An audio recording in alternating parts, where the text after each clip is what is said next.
It feels good to be back. We got a football Friday, a big matchup, undefeated down in Columbus. No game for the Browns, but that's all right. We got plenty to get through on the NFL slate. Some certainly interesting games for the Cleveland Browns. The news, rumors continue to swirl with the Browns on that trade front. Jerry Jeudy all of a sudden back in, and a former name for the Guardians starting to make some noise as a potential managerial replacement there for Terry Francona. But we start today's show a little bit of zoom in on Ohio State. Yeah, it's Maryland. Yeah, I guess they're undefeated. I guess it's a big matchup down there in Columbus come tomorrow, but I'm not really quite feeling that big matchup for Ohio State. They need to continue their season on. Got that big win over Notre Dame bye week. Are they in a position to go win a national championship is the real question. And we'll dive into that this morning right here on Big Play. Welcome to the show, everybody. I am Matt Fontana. He is Ryan Tyler. A good morning, a good happy football Friday morning to you. We're locked and loaded, taking you up to 11 o'clock. We got our picks with Tipico. We got Browns with Noah. Noah Weiskopf's going to join us coming up at 9:30. I still have some things I need to recap with Noah from Andrew Berry on Wednesday. Potential trade again. Surfacing back. Jerry Jeudy just always seems to get tied to the Browns. I don't know what it is, but we'll get to that with Noah coming up. We do have our picks with Tipico, and we'll get Sonny Gupta to join us, talk a little Ohio State, Maryland on the betting for that, and then, of course, our national picks with him from Tipico. So appreciate everybody joining us this morning. Had the off day yesterday. You'll find out maybe one day, Ryan, with kids, just doctor's appointments out the wazoo. So it's a lot of fun with that, but we are back and live. Happy to be with you this morning right here on Big Play. I'm going to need Ohio State to fill my cup this weekend, Ryan, when it comes to football. I got my hot coffee from Dunkin' here with me this morning. I have my iced coffee right here from home. Thank you very much. Oh, Matt, I meant to text you yesterday. So I went through the Chick-fil-A drive-thru. And we did drive-through times the other day, yeah. It was lunchtime. There were a lot of cars. Okay. But, so I clocked in. It was 13 minutes. 13 minutes. So we did that. What was that Tuesday's show? We had the fastest and slowest national drive-thrus. Ryan was a little... I don't know. You were a non-believer on Chick-fil-A's time because apparently they were the fastest, but according to your own research here, it was not quite what they were supposed to do. I need to know if in that study, did they account for the variable of how many cars are there at one time? You know what I mean? Yeah. It's got to be. That's a big variable. Oh, yeah. I mean, that's the time of the day. If you're going at lunchtime, Chick-fil-A's got a little underrated breakfast over there as well. They got a good breakfast there at Chick-fil-A. So I would imagine that study that I hope was legit, that they did multiple times in different locations and all that other kind of stuff. But yes, Chick-fil-A is supposed to be pretty fast. Taco Bell is supposed to be pretty fast, but no, or actually, no, Chick-fil-A was really slow, was it not? Yeah, so I think Taco Bell was number one fastest, and Chick-fil-A was actually the slowest. Well, but Chick-fil-A had the best accuracy of your order. Well, there you go. So your timing is backing up that study. Just doing our own little research here, and hopefully everybody's well caffeinated when they start the show here. That was our first Big Play investigative team study. Oh yeah, that's right. The investigative team. We're still taking applications for the Big Play investigative team. Topic number one is Deshaun Watson's shoulder. We may or may not have people out in Berea where you can't see them, and we're also going to get on this fast food time. We need to get the team up on Kevin Cash coming to manage the Guardians or not. And do we have affiliates out in Denver? Can we get a Denver affiliate to investigative team on this Jerry Jeudy story? We can start a Denver branch. All right, we'll start. Well, anybody out there listening in Denver, send your applications on in. We're adding to the I team here at Big Play for all of our investigative work. I don't need much investigative work for tomorrow, Ryan, with Ohio State. They're taking on Maryland. Yes, these are two teams that are undefeated. Maryland has played no one, and I say that lightly. Yes, they beat Virginia. Virginia's not the same team. They beat up on an Indiana team that Ohio State's already dispatched, and they take on Ohio State tomorrow. And they want to make this out to be the, undefeated teams. Bro, they moved the game up. This was a 3:30 kick. It is now noon in Columbus, and that tells you all you really need to know about this. Ohio State should wipe the floor with the Terrapins. What's the spread, Matt? 20. Okay. 20. And I would imagine that might move. We'll talk to Sonny about that coming up at 10:15, but I would imagine that line will move probably towards Ohio State. It might get to 21.5. I think 23 might be a little bit of a gap there. But I think if you're trying to talk spread, and we're going to post our Twitter question this morning about Ohio State in general, about how you think the season is going to end. that spread is reflective of Ohio State's coming off a giant win. They had a bye. And I think they're trying to see maybe that Maryland could backdoor that. And they're going to throw. They got Tua's brother there. They throw the football. That's what they do. Ohio State splits carries kind of between TreVeyon Henderson, Maya Williams, Chip Trayanum. But Hemby, the running back from Maryland, he's got almost the same yards as TreVeyon Henderson, who is, again, splitting carries. So they don't really run the rock there in Maryland. They throw. And they've put up a lot of points, again, on some bad teams. So I think that's where 20 is fair. I'll lean towards my pick on that. I'm taking Ohio State. I think they roll. And now Ohio State's conversation can now turn to style points. Throughout a college season, with a team like Ohio State, which people had questions coming into the season, have they answered some of those questions? I don't know. People want to buy into they shouldn't have won the Notre Dame game. Notre Dame came back with a vengeance last weekend. I thought they would, and they did. But now you are at a point where you are undefeated, and you can start acquiring the style points. Because now that we are 5 games into the season for a lot of teams, 4 or 5 games in, depending on the bye, Ohio State is up to 4. They won't lose that if they don't lose. It is now just a fact that if they go undefeated, as it was before the season, but certainly now, that if you're not going to lose that, once you get it at this point of the season, once you get into a playoff position come week 5, 6, 7 in the college season, you got to lose to lose that spot. It's not about slipping past this team or you barely beat these team. And Ohio State has some solid games coming up. They have Purdue, we know, is always a tough place to play. But they are home against Penn State, home against Michigan State, and they are home against Minnesota. Now, the problem is it's all going to come down to you are in Ann Arbor this year for the final game of the year. And if Michigan keeps their standing, there's a really good chance that is for a spot in the playoffs. I also could believe that we get the matchup that we've always dreamed, that Ohio State and Michigan both make it. Now, when we go to 12 next year, yeah, 2 Big Ten teams are almost always going to make it. Especially, 12 teams and you have 18 teams in your conference for forever. For as long as college football stays with the format that they're going to next year, you can always write in 2 Big Ten teams and 2 SEC teams at minimum for the rest of the playoffs, as long as they keep it the way that it is and as long as the conference are the way they are. More often than not, you'll get 3 in. There's a better chance for a long time that the SEC and the Big Ten will have 3 teams in as opposed to just 1, because that's how good those conferences are. And you will eventually get an Ohio State-Michigan playoff game, which is exciting.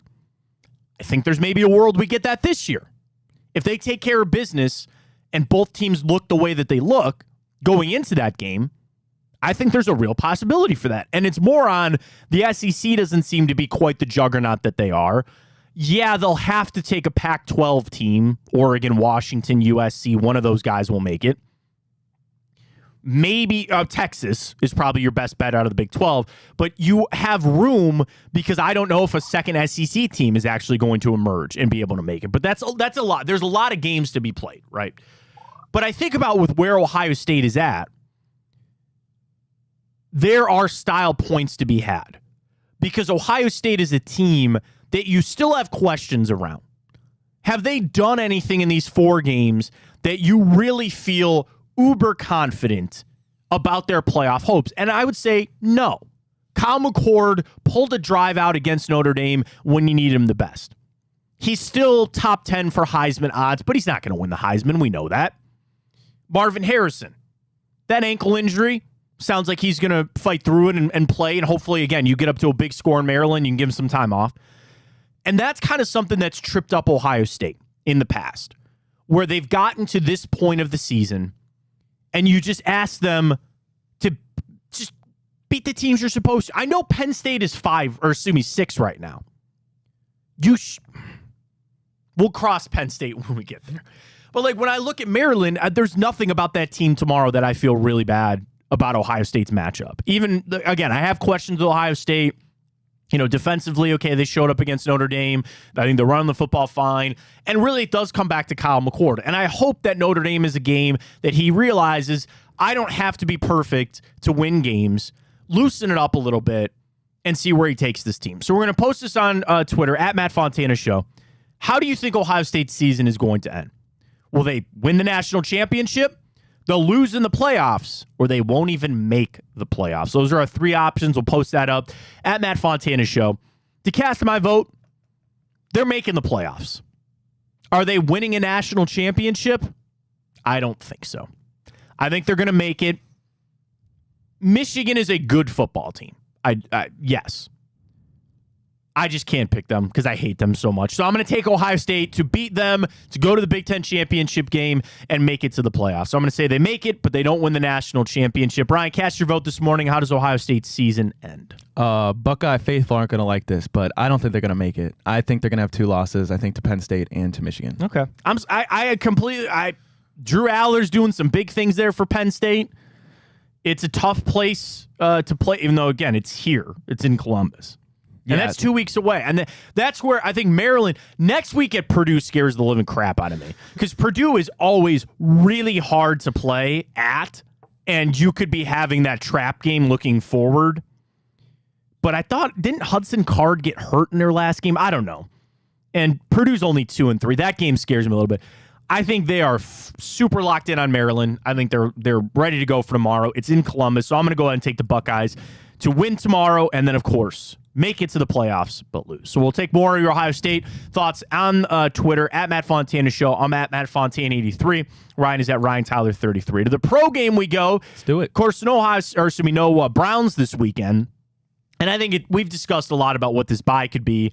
And frankly, I'm done discussing the Deshaun Watson shoulder thing. I'm ready to move forward. I sent a tweet out. There's something about it I just can't buy. I don't know what it is. Andrew Berry didn't do anything on Wednesday to make me feel a lot better about it.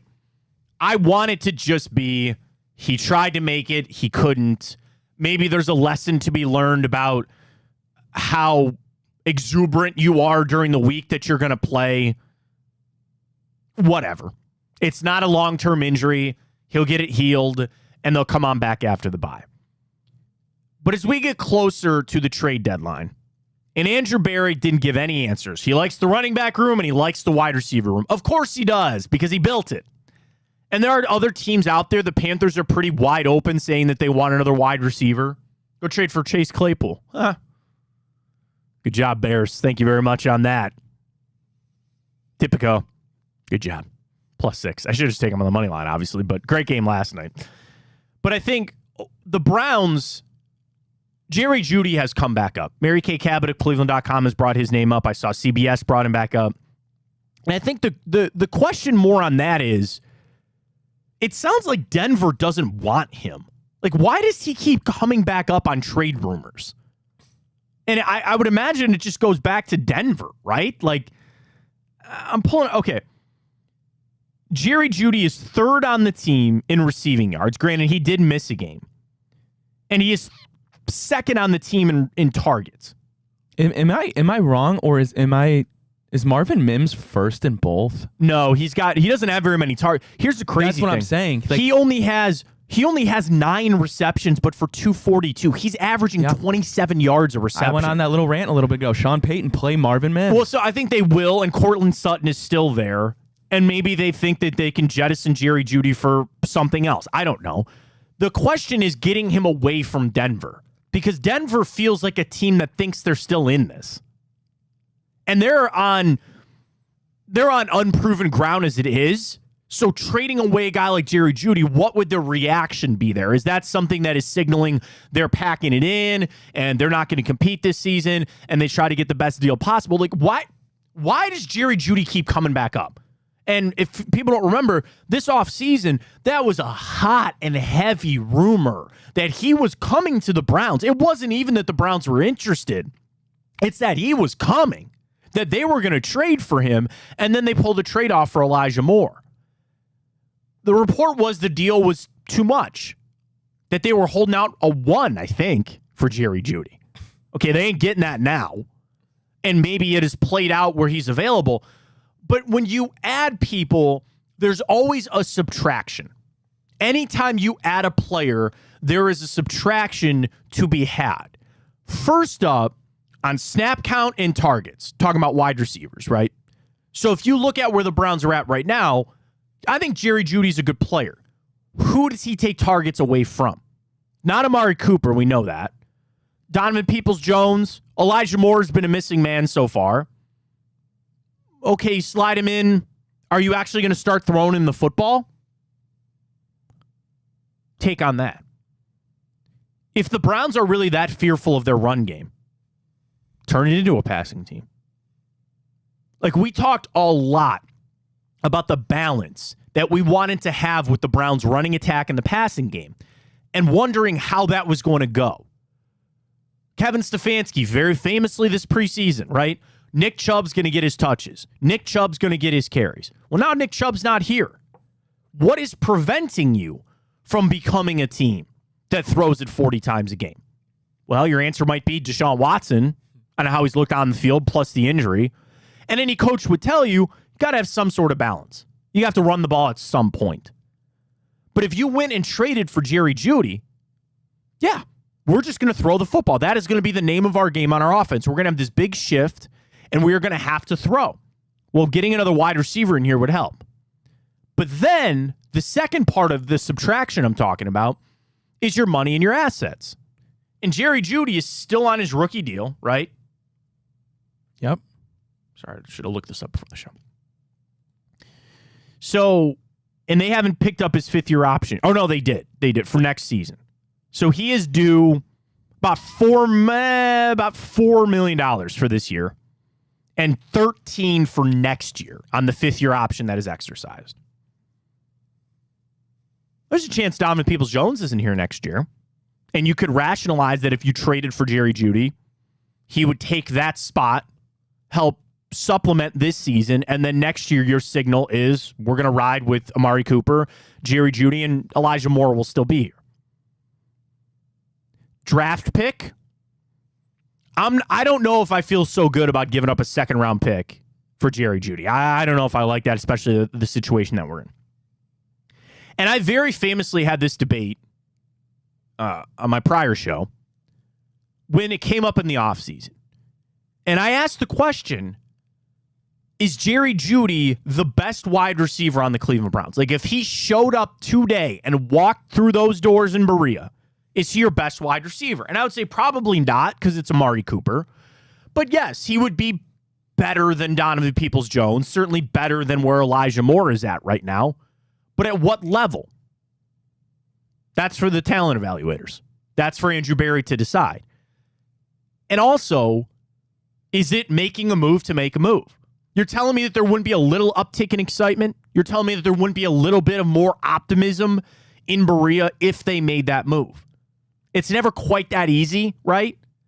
But I think it would signify a lot. I think it would tell the team, like, we are going to go for it this year.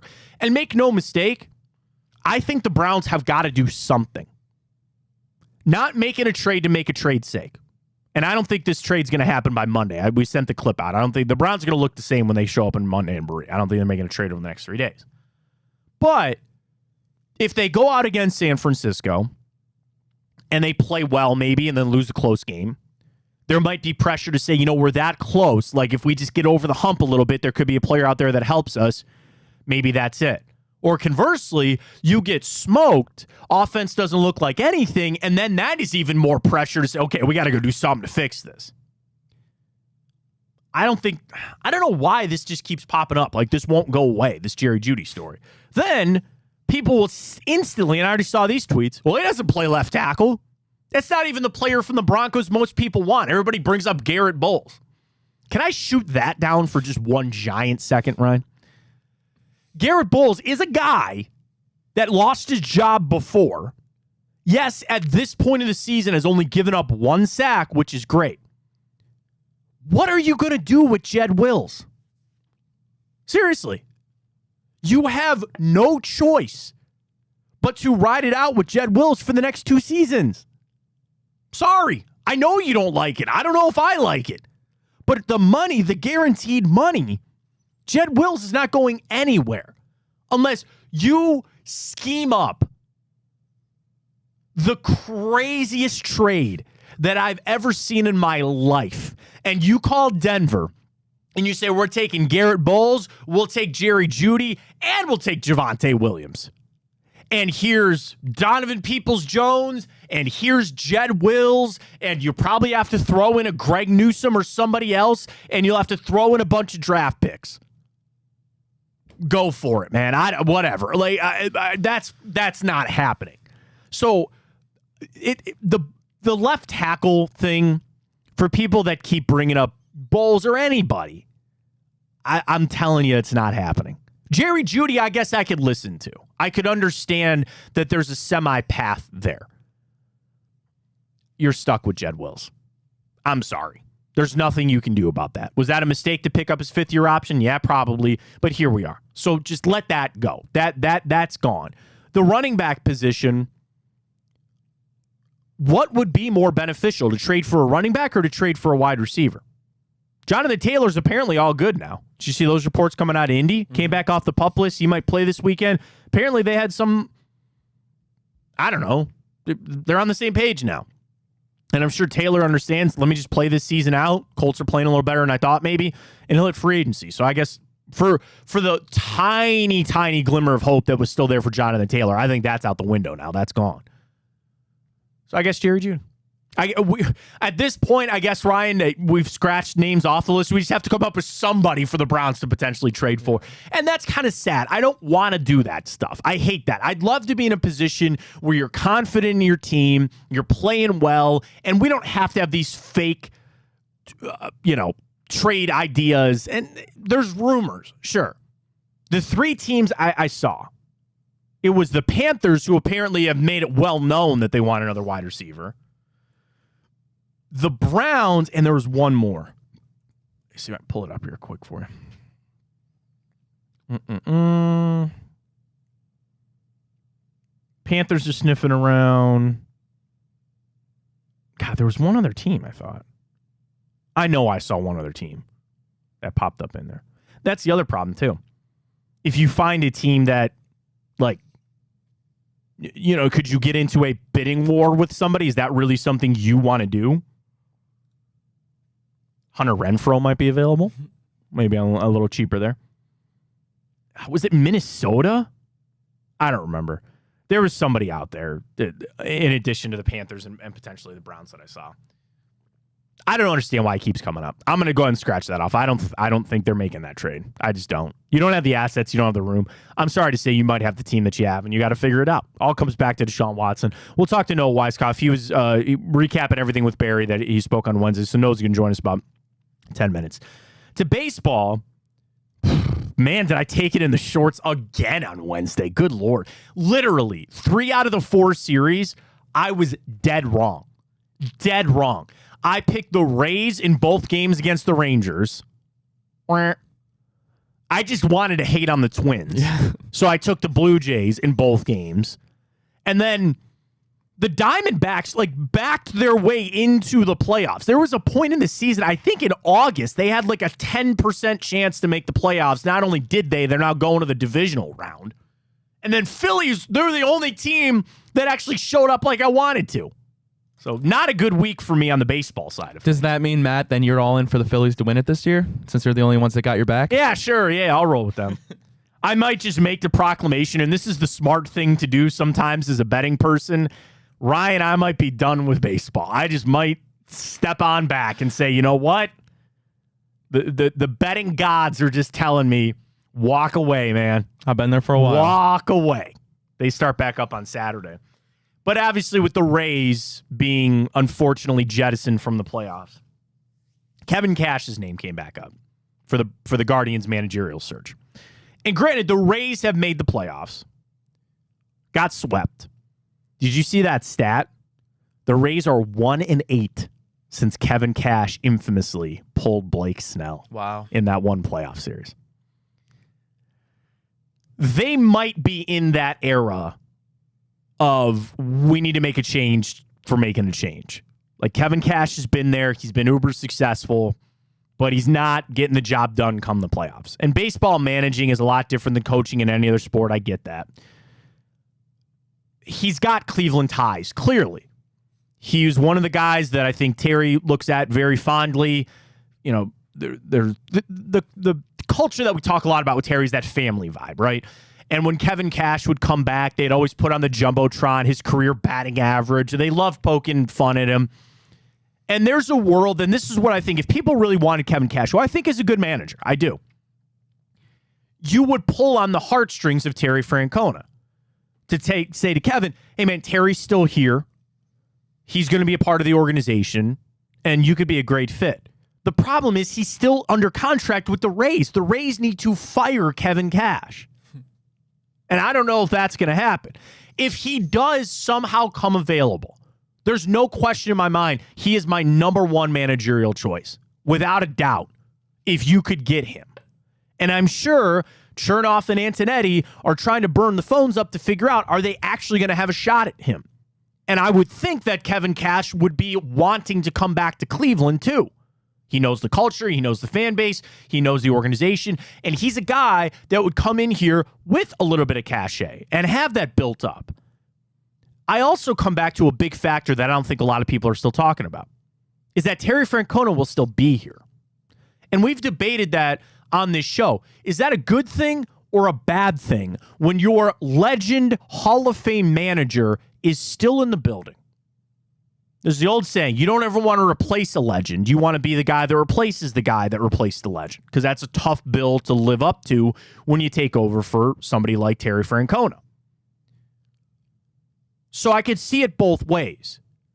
The thing that would help smooth that over is a guy that has a relationship with Terry. And I don't think Terry would be somebody that meddles or puts his nose in where he shouldn't. He's here to help, and it's the retirement package to help him out, right? Here's an advisory consultant role. Ryan, you will find you are young in life and your career. Do you want to know one of the best jobs in the world? What's that? Consultant. You are paid just to give your opinion. Now, you got to build years of whatever you do to become a consultant. It's not like I could show up and say, I'll just start consulting for the Guardians. Maybe radio media, digital media. Maybe that'll be my path one day. I can just sit back and say, I'm a consultant. Call me with your problems and I'll solve them. But Terry has built that up, but it's the retirement thing. Here's a special advisor to the president role. You'll pull a paycheck. We'll get your thoughts from time to time, and you're around. That's kind of what it is. But it could be a hurdle. Not saying it is, but it could be for somebody taking this job to go, he's still around, and I don't, but Kevin Cash makes a lot of sense. The problem is he's not available. He's not available. And as much as I would like him to be, he's not. Is there a world that he is? Yeah, sure. I'd love the Rays to just implode and get rid of him. Matt, if you could put a percentage on it right now that the Rays are going to move on from Cash, how are you feeling? I would say probably like less than 50%, like 30 maybe. Okay. Because what would be the reasons to keep him? Well, he's successful, okay? I'm going to pull up his record here. So, oh yeah, man, I forgot they started that season. Where they start that season 13-0. They're like, you know what I mean? I forgot they started the season when they did.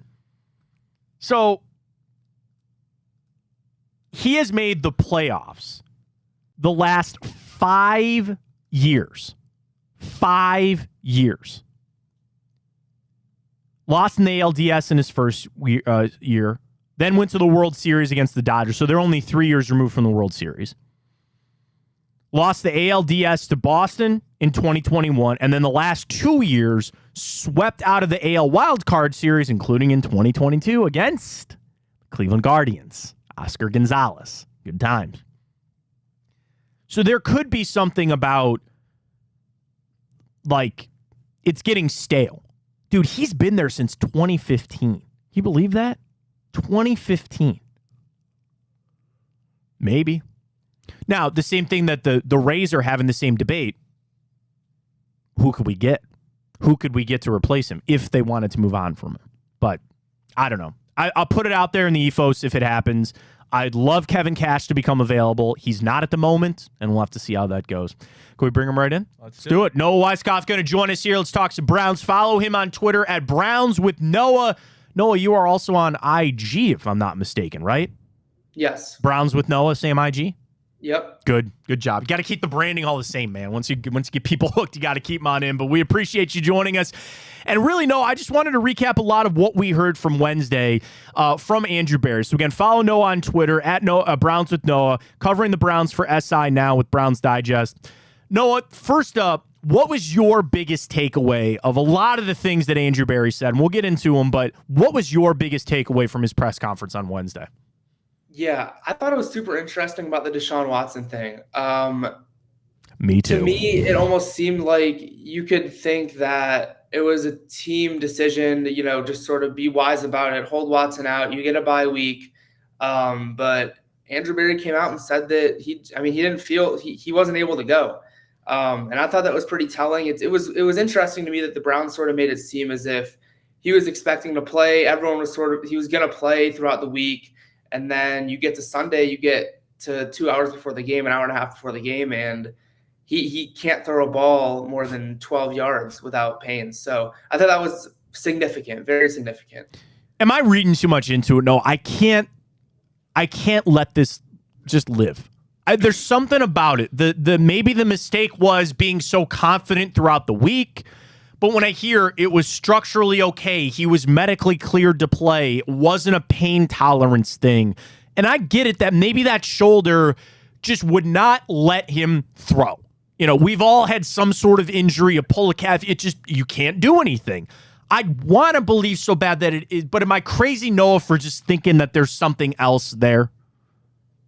It's hard to say. It really is. I don't think you're crazy for thinking that because, again, he's pretty much rested his shoulder throughout the week and didn't really throw a football through the whole week. So just from a human perspective, if your shoulder is bothering you and it's sore and you don't throw a ball for a week or a little less than a week, but if you don't throw a ball throughout the practice week and then you get to Sunday and you're amped up, ready to go test it, and then you can't throw a ball more than 10 to 12 yards, it's interesting. It's certainly something to monitor, but the Browns have made it pretty clear that they're expecting him to be good to go for after the bye week. So if and when he is active, back to being the starting quarterback against the 49ers after their bye, is this something we're all probably going to forget about? Yes. God, I hope so. But really it's certainly interesting and something to continue to monitor. But again, the Browns in the past, they have had the tendency to declare guys as almost day-to-day, to almost downgrade their injuries to what it may actually be. I know there's been some cases in the past where Kevin Stefanski's told the media that a player is day-to-day, and 3 weeks later they've come back from an injury. So I think it's interesting, but I think the bye week is certainly at a perfect spot if this is something any bit more, at least a little significant. Noah Weiskopf joining us from Sports Illustrated talking Browns. Noah, one of the other things was Andrew Berry kind of doubling down, but staying confident in the receiver room and in the running back room. And of course, he's going to say that. But this Jerry Jeudy situation is revisited again after an offseason where the Browns were rumored to be interested in him. Are you buying the Jerry Jeudy smoke, and do you think the Browns need a receiver on this team right now? I'm not currently buying it at all, and I don't think that it's feasible right now. To me, again, you can really never count Andrew Berry out because I think this bye week is a spot where they can look at the first 4 weeks and see if they genuinely think they're a Super Bowl contender. And if they do, then I wouldn't be shocked to see them go out and make a move like that. But to me, the kicker is that Jeudy this year his cap hit, I think, is like $2 or $3 million. Mm-hmm. Absolutely no big deal. Next year, he's still on his rookie deal. Next year jumps to 12 or 13 million. The year after, he's a free agent. So you're going to have to pay him. And I don't see them trading for a 24-year-old receiver, giving up assets to have like a 1-year rental. Like if they make a move for him, I don't see why they would get rid of him after a year or two. That $12 million is movable next year, but then after that, it's like, are they going to extend him? And they have all these other guys. They have Cedric Tillman, who's on his rookie deal. That's a good point. They have a ton of wide receivers. This receiving room is loaded. They traded and gave up they moved back about 30 spots, but they gave up a second-round pick for Elijah Moore, who they're obviously trying to get involved in this offense. So we'll see. I don't see anything happening right now, but Andrew Berry can always strike, and it doesn't have to be expected. Speaking of that, Noah, when you look at the offense in general, we know there's questions with the left tackle. We know there's questions with the running back and the receiver. And where do you think they sit today? Is something as simple as we're in the bye, we got to clean some up, but do they still believe they have the horses? Do they still believe that they have the players for this offense to take a step forward and be what they need it to be? Yeah, I think they do. And I think Jonathan Taylor is another interesting name that keeps coming up. And I just, again, it's almost like moving assets for a guy who you get for the rest of the year. And then Nick Chubb comes back, and it's sort of like, okay, what are we going to do here? I mean, you had a guy in Jonathan Taylor who, if he was traded here, seemingly would play great in this offense. But then you get Nick Chubb back, and it's kind of like, all right, so that was not a waste, but unless they, obviously go to a Super Bowl or something like that. But I do think that they believe that they have what it takes. And it is only 4 weeks, and the bye is early, so it's harder as opposed to having a week 8 or 9 bye to sort of evaluate yourself and see where you're going to be at the end of the season, because you still have so many games left. Noah, who needs to be a bigger piece to the Browns offense moving forward? Elijah Moore or Kareem Hunt? Elijah Moore to me, because Kareem Hunt is still that guy who's going to come in for Jerome Ford. They're still going to be rotating guys, and I think that Pierre Strong should make a case to be on the field a little bit more. He has some great breakaway speed, and the Browns traded for him. They didn't just pick him up off free agency. They traded their offensive line depth and Tyrone Wheatley to the Patriots. Like, they identified Pierre Strong as the guy they wanted. So I think that's significant, and I think that we could see him get a little bit more time post-bye at that running back room, sort of use all three of those guys. But yeah, Elijah Moore, they're obviously trying to work him in so many ways, lining him up in the backfield, lining him up outside, lining him up in the slot, putting him in motion, giving him those jet sweeps. Even they've given him those handoffs right off the tackle before, almost trying to make it seem as if he's a Deebo Samuel, which I think we've all seen isn't really what we've seen. I don't think he's quite there yet. We're going to see that. Yeah. Just a little bit of a size difference there. But yeah, I think Elijah Moore, they're going to continue to try to feed him and get him involved, because when you get a guy like that, the ball in open space, I think that that's exactly what the Browns want to do and need to do. Yeah, and that was maybe an unfair comparison by a lot of people this offseason. I'm not saying you were making it, Noah, or even us, but, oh yeah, Deebo Samuel. And I think they bought into that. But one of the things I would actually like to see coming out of the bye is just put him in the slot. Okay, I am one that I got hooked. I wanted Elijah Moore to get the football on jet sweeps and pitch him the ball. And I thought, okay, we tried it. It's not working. Just line him up in the slot and let him do his thing. Like, I think that's another big thing, Noah, that I'm looking at out of this bye is the reutilization of Elijah Moore. Just let him play wide receiver. And I think that'll help a lot. Yeah, I agree. I can't fathom these runs, and he's even trying to cut between the tackles, like up the middle, like it's like you get the jet sweeps fine, outside pitches, that kind of stuff. But even on those pitches, they haven't found much success with Elijah Moore taking those. So yeah, I agree with you. Put him in the slot, line him up outside every so often if you need to. But you got Amari Cooper to do that. So yeah, line him up in the slot, and I think that there's plenty of ways to get him the ball from that spot. Noah Weiskopf joining us, of course, covering the Browns for SI, Browns Digest. Some of the other things from Andrew Berry on Wednesday when he talked about where kind of the team sits, and he just mentioned the consistency ad nauseum, brought up the turnovers. And I know that if he's bringing that up in the media, Noah, that is something in that room, in that building, that they are screaming from the mountaintops about, of not fumbling, your turnover differential is not good. And that really limits your window of winning games when you start doing that. And I think it's a little bit of the Browns pressing. Is there something that you see when it comes to the turnovers that the Browns really need to clean up, or is it just they've been bit by the turnover bug? I don't think it's anything specific. I think every team goes through those kind of spurts where they continue to turn the ball over, and I just think that comes over time. Nothing specifically I can say that they need to do. But yeah, like you said, the turnover battle is one of the ultimate difference makers in games. So the more you lose a turnover battle, the way more likely you are to lose a game. So they need to clean that kind of stuff up.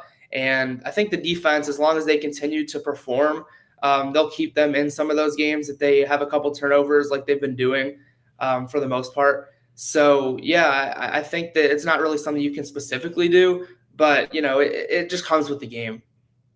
Where do you think Barry stands? We did a question on the show a couple of days ago of your approval rating of Andrew Barry, and we graded out like A, B, C, or D. Where do you think Andrew Barry is in your opinion on some of the moves that he's made? We know he's missed on some. Where's Andrew Barry for you? Oh, to me, it's a B+, if not an A-. Okay. I think that Andrew Barry is pretty much doing everything he possibly can to bring in talent and to build that roster. And exactly what he did, especially with the defense, bringing in all those guys this past offseason and having Jim Schwartz, giving him all these players to work with. And we see what Jim Schwartz has been able to do with these guys. So to me, Andrew Barry's at an A- probably. The only reason I'd say B+ is some of the, I don't want to get into it, but I'm not sure what their plan is at left tackle. I didn't know if I was going to bring that up with you, Noah, but we've discussed it, and I think you and I have even discussed it here. Like, they're stuck with Jed Wills, are they not? Unless they could somehow work a trade to get a left tackle back, and then they give up Jed Wills, because there's no way that they would ever trade for a tackle while Wills is still on the roster, right? Yeah, they've brought in depth behind him, but to me, just talking about it, I don't know what they should do.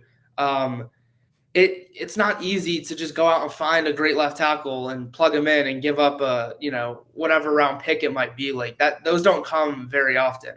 So you need to, it's almost like they don't see one of the potential guys as a significant upgrade over Jedrick Wills, or at least enough to want to be inclined to go give up draft capital for someone like that. So we'll see what happens. He just from the human eye, he just doesn't look great is the reality of it. So we'll see what happens. And it's interesting too, because the Browns offensive line has always been talked about as like great, and they have all this depth and all that kind of stuff. But right now you're looking at the two tackles, which Jack Conklin done for the year, and you have a 4th-round rookie who, don't get me wrong, has been playing well, but a 4th-round rookie on one side and then Jedrick Wills on the other. So to me, they brought in a veteran, I can't pronounce his name, but they brought in a veteran behind him, signed him a week or two ago, so they could plug and play him if they need. And they have James Hudson, who they trust. So they have a couple guys behind him, but as of now, Jedrick Wills is the starting left tackle. Well, now the run game has gone away, and some of the things are saying that the Browns' run blocking is not what it used to be, and that's something, we talk so much about the pass blocking with Wills, but it sounds like nobody on that offensive line is run blocking at the moment either. Yeah, and I'll say Nick Chubb makes it a hell of a lot easier for anyone to run block. So I think that's pretty significant as well. Absolutely. No, we really appreciate the time.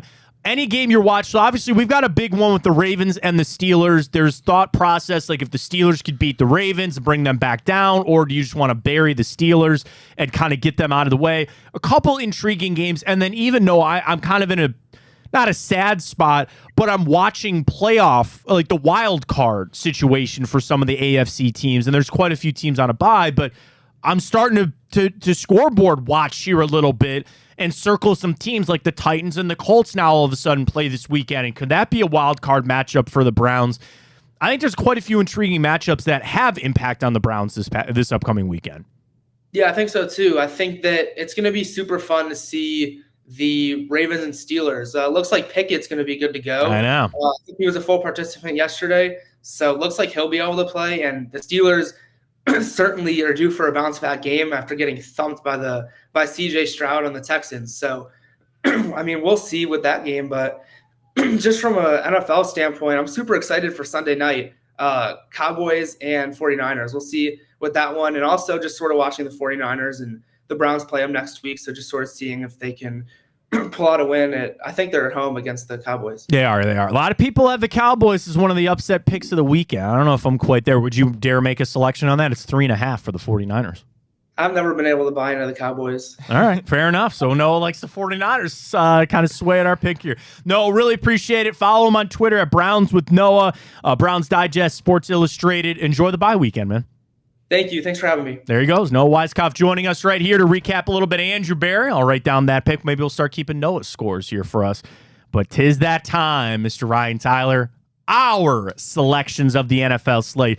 We kept our heads above water last weekend. We were above 500. I already start the weekend off 1-0 after last night. We got our full slate of games. We got it all. And folks, we got it with Tipico. Get signed up right now for all your bet credits for football season, for college football season, and before you know it, basketball, hockey kicking off, or dropping the puck, I guess, if you will. Tipico's got it all. Get signed up. Tipico, download the sportsbook. You can head right to the website as well and use the code BIGPLAY150. When you deposit $50, you get $150 in bonus bets plus a $30 dog pound bet, futures bet that is actually still sitting in my account, Ryan. I've not yet found the perfect bet for that. Maybe it's on the Cavs over-under win total. Maybe it's something to do with the Browns. We'll see. We got you locked and loaded. Player props. I love the same game parlays. I love the super boosts. Love the super boost. You know me. I'm going to get hooked on one of these for the weekend. It's a lot of fun to play, folks. Check it out. Tipico. Use that code BIGPLAY150. Super easy navigation. I love the interface on the app, too. Like, everybody's on their phones. App's where it's at. The Tipico Sportsbook app is one of the best that I've used. Use the code BIGPLAY150. Get signed up. Get your bets. And bet along with us. We're in the green, Ryan. You bet with us all season long. We are in the green. And we'll do it again this weekend. Thanks to our friends at Tipico. The picks come your way next.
Oh, it is that time for our picks for the weekend right here on the Matt Fontana Show. Welcome back. We're on Big Play, streaming on the iHeart app. You can catch us on Twitter. We're on Facebook. We're on YouTube at Matt Fontana Show. Drop us a follow. Drop us a subscribe if you can. And Ryan, you are getting the picks from us. We are above water for right now, keeping our head afloat after a rough weekend for us last week. 15 games we did.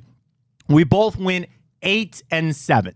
So we're in the green, and overall in the season, I come in with a record of 22-17. Ryan, 2 games better at 24-15. Now, Thursday Night Football, we both made our selections via Twitter yesterday. I took the Bears +6, cash for me. Ryan did take the Commanders. Riverboat Ron, let me down. I knew it. I don't know why. I should have just taken him on the money line. That game just reeked of the Bears getting a must-win game. I didn't trust the Commies to get the cover. Done. I sit here gloating because they won. And I fell victim to Stephen A. Smith's Bears rant. Oh yeah, he was earlier that morning. Burying him. But nonetheless, it is 1-0 for me to start, 0-1 for Ryan to begin the season. But nonetheless, we have a bevy of picks to get to, and let's get started. We are back in London for a 9:30 kick at Tottenham Stadium. The Jacksonville Jaguars just hanging out, and they pseudo welcome in the Buffalo Bills. The interesting part of this, Ryan, this is actually a home game for Buffalo that they gave up. So they are across the pond. It is a 9:30 a.m. kick, and it is Buffalo -5.5. I'm a little concerned with Buffalo after they got that big win over Miami. They're on the literally on the road with this travel on this one. Little interesting from that. Some trends for you. Jacksonville, 7-3 against the spread. Their last 10 games against an AFC opponent, and they are only, 1-6 straight up in their last 7 games in October. But Jacksonville's an impressive 8-3 straight up in their last 11 games. Buffalo, 11-2 straight up in their last 13 games, but they are only 2-6 against the spread their last 8 games against an AFC South opponent. I will take the Jags, and I will take them plus that 5.5. They know how to play over there. I'm going to go ahead and take them to get a cover there. All right, I'm actually going to go the Bills on this one, Matt. Okay. I think Josh Allen right now is the hottest quarterback in football. I believe he's the number 1 odds for MVP. I feel like Josh Allen, he's got to get one before his career is over, and it might be this year. They're looking like, after that loss to the Jets, they're looking like they make a real argument for the best team in football. All right, we go to 1 o'clock, a very important game in Pittsburgh as the Ravens traveling to take on the Steelers. The Ravens, a road 4.5-point favorite there in the Steel City. We brought it up with Noah Weiskopf. Kenny Pickett's going to play in this game. Suffered a bone bruise, had to exit the game last week. Full participant in practice. He should be ready to go. Of course, we just saw Baltimore in town last week. Let's see what we got. Baltimore, how about this? Only 2-4 against the spread their last 6 games against Pittsburgh. They're only 1-5 straight up their last 6 games against Pittsburgh. But Baltimore has been very good on the road. They are 4-1 against the spread their last 5 games on the road. They are 5-1 against the spread their last 6 games overall. For Pittsburgh, pretty hot themselves. They are 6-2 against the spread their last 8 games, and they are 7-3 against the spread their last 10 games against an AFC North opponent.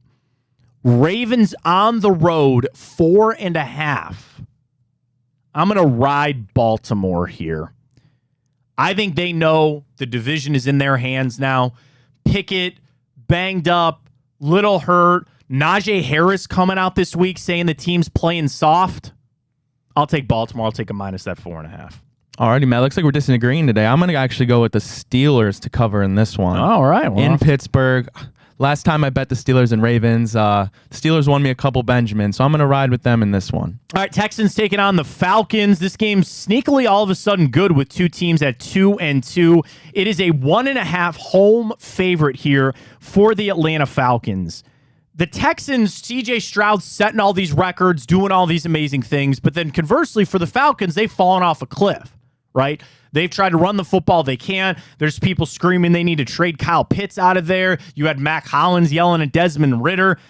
We'll see. Houston coming in. They are 6-3 against the spread their last 9 games, and they are very impressively a 4-1 against the spread their last 5 games on the road. You flip it over for Atlanta. They are 4-2 straight up against the in their last 6 games. They're also 5-1 straight up in their last 6 games at home. But they are 0-5 against the spread their last 5 games against a team from the AFC. Ryan, I'll let you go first in this one. It is the Falcons, a 1.5 home favorite. Alrighty, I'm going to ride with the rookie, C.J. Stroud, the Buckeye. I'm going to take him to cover in this one. I think they're going to have too much offense. Man, how about that? They might be one of the most surprising offenses this year. I'm just going to have a hard time going against CJ Stroud. I think Atlanta has nothing really going for him if they can't get their run game going, and I'm going to take the Texans to get the edge on them. I'm going to take the Texans on the road as well. At that point, plus 1.5, you're better off just taking them on the money line. So you and I will agree we'll take Houston to win that game. A big, massive 12-point spread in South Beach as the Miami Dolphins 3-1 welcoming in the hapless Giants. I was super upset with the Giants. Don't do it again, Matt. I can't. I'll give you trends, but I'm taking Miami right now. You, Miami? Miami. Yeah. Dude. So Miami coming off that Buffalo loss, there's a chance that they could still kind of have that little hangover. There's also a chance they come out good and pissed off and they just take it out on the Giants. This spread is massive. I don't like it. The Giants only putting up 3 points in their last game. Danny Dimes running for his life. The only thing that gives me pause is that if they get Saquon Barkley back, but I just can't in good conscience take the Giants. Giants are 0-5 against the spread their last 5 games. They're 1-4 straight up in their last 5 games. And how about this against Miami? The Giants are only 2-4 against the spread their last 6 games against Miami, but they're an impressive 4-1 straight up in their last 5 against Miami. Wow. That's a time where they don't face that often. Miami sucked really bad, but they're not covering.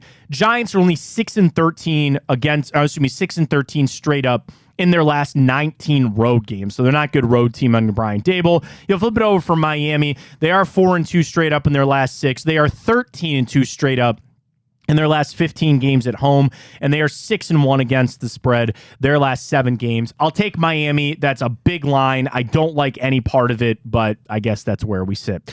Battle of 2-2 teams in the AFC South is the Tennessee Titans traveling to Indianapolis to take on the Colts. 1 o'clock there at Lucas Oil Stadium.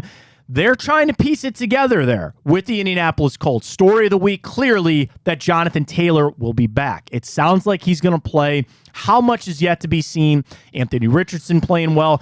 And then for the Titans, we saw them. Yeah, they got to win against the Bengals, which the Bengals seem like not a good football team. I don't know. It's 2.5 Tennessee on the road as a road favorite here. Tennessee's 4-1 against the spread their last 5 games. They are only 2-9 though straight up in their last 11 games. And against Indianapolis, how about this? The last 5 games, the Tennessee Titans have won their last 5 against Indianapolis and covered in all 5 of those games. But Tennessee is 0-5 in their last 5 road games, and they are 5-1 against the spread their last 6 games in Indianapolis. So Tennessee plays the Colts well. You flip it over for the Colts, they're only 2-5 against the spread their last 7 games, 2-9 straight up in their last 11, and they are 0-5 against the spread their last 5 home games. It all leans the Titans. I think I'm going to take them here, Tennessee minus that 2.5. That's a tough one for me, but I give a lot of crap to Mike Vrabel and the Titans. I'll buy in here. I'll take the Titans minus that 2.5. Alrighty, I'm going to roll with the Colts on this one. Anthony Richardson's been playing out of his mind. So Tennessee only allows 70 rushing yards a game this season. Very, very good. However, I expect Anthony Richardson to bring that average up a lot. I don't see them containing him well. We've seen what Tennessee's passing defense is, very, very weak. I expect a big day from Anthony Richardson, and I'm going to go straight up. I think the Colts are going to win this game. I like it. You like Indianapolis there. It is really struggling up there in the Northeast for the New England Patriots. 1-3. Mac Jones, maybe not the guy. They welcome in Derek Carr and the New Orleans Saints. 1-point road favorite, so about a pick'em game between the Saints and the Patriots. Bill Belichick just wants that record. He's trying to play out the string. I think he understands that Mac Jones is not the guy. I think they understand that they are void of some offensive talent there. And then for New Orleans, a sneaky team where they're trying to keep in this thing. They're going to get Alvin Kamara back. Derek Carr fighting through the injury, but then had that, bad loss last week. This one's a tough one. New Orleans comes in. They are 0-4-1 against the spread. Their last 5 games, they've not covered all season. This is a bit historic one, but New Orleans is 8-3 against the spread. Their last 11 games against New England.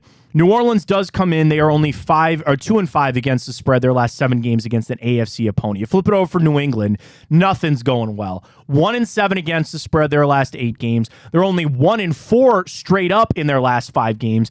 And New England has not covered in their last 5 home games. Patriots, Saints. This one's sneaky for the Patriots to get it done. So I will take them in this one. Give me the Pats. Yeah, this one might be one of the toughest ones for me to pick on the slate this week. I'm really going back and forth. So right now, this is kind of a pick me. I'm just going to go with New Orleans. I think they're the better team. They're at Gillette Stadium. I just don't see them having their offense already isn't very productive. New Orleans has a pretty solid defense, although they didn't look as great as they did this season against Baker and the Bucs. However, I'm going to still ride with the Saints on this one. All right, next up we have the Panthers taking on the Lions. This is a giant 10-point spread on the side of the home Detroit Lions. Of course, Bryce Young still looking for his first win in the NFL. The Panthers say they want a wide receiver. They try to piece it together. I will give credit to Carolina. They've played some tough teams. It's been hard for them. And then you flip it over for the Detroit Lions at 3-1. They're in the driver's seat for the NFC North. They know how important this game is. We come in, Carolina just 1-4-1 against the spread their last 6 games, or only 1-5 straight up in their last 6. But the Carolina Panthers do play the Lions very tough. They are 4-1 against the spread their last 5 games against Detroit. Carolina's 8-2 straight up their last 10 games against Detroit. But on the road, not good. Carolina 2-12 straight up on their last 14 road games. You flip it over for Detroit. They are red hot, as we know. 6-1 against the spread their last 7 games at home. They are 12-2 against the spread their last 14 home games. Here's the reason I'm taking the Panthers. It's a 10-point spread. I don't think Detroit can put up that many points to run away from the Panthers, so I'll take the Panthers to get underneath that. Detroit's winning that game, no question, but I think the Panthers cover that 10. Yeah, I never want to bet a 10-point spread. I hate it. Well, I know the Panthers are 0-4. Bryce Young hasn't really been what we'd like to see him be. It is home, so it makes sense. Everything does point towards the Lions. However, I'm going to ride with the Panthers in this one. I think the Lions are going to get control early, kill the clock, and maybe a late touchdown. Carolina saves the spread for them. All right, a matchup out in the desert that a lot of Browns fans will have their eye on. It is the Cincinnati Bengals, 1-3, taking on the 1-3 Arizona Cardinals. All eyes on Joe Burrow's calf continually. Sounds like it's going to get better. Sounds like he should be okay to play. And then Arizona, a team that sounds like Jonathan Gannon's got things turned around there. He's got team fighting. He's got them playing hard. Does it really matter for this? The Bengals, a road 3-point favorite in this one. Cincinnati 1-4 straight up in their last 5 games. 1-4 straight up their last 5 games against Arizona, and they are 0-4-1 against the spread their last 5 games. Talking about the Cincinnati Bengals. Then we flip it over for Arizona. They are an impressive 5-2 against the spread their last 7 games, which is shocking because they're only 1-10 straight up in their last 11. So they don't win, but they cover. Arizona is 2-14 straight up, though, in their last 16 home games. I'm going to take the Bengals here. They have no business losing to them in any way. They'll find a way, in my opinion. I'll take the Bengals minus the 3. Yeah, I think Cincinnati's going to win this one. However, their offense, Matt, has looked like Skyline chili, sloppy and gross. The Cardinals beat the Dallas Cowboys at home. At home again this week. I'm going to take the Cards to make a little more magic happen. Oh, you like the Cards. All right. I already wrote down Cincinnati. I thought you were leaning that way. All right. A little curveball for you. I like it very much in the picks. This is a sneaky good game out there in L.A. The Philadelphia Eagles coming off their overtime win against the Commanders. They're still undefeated, 4-0. They travel to take the 2-2 L.A. Rams. Story for the Rams, they get Cooper Kupp back. Who needs them? They got Puka, right? Shouldn't be shocked to see that Matt Stafford is playing at a semi-decent level. Okay, finding a way to fight through it. This is a 4. We have a 4-point spread here.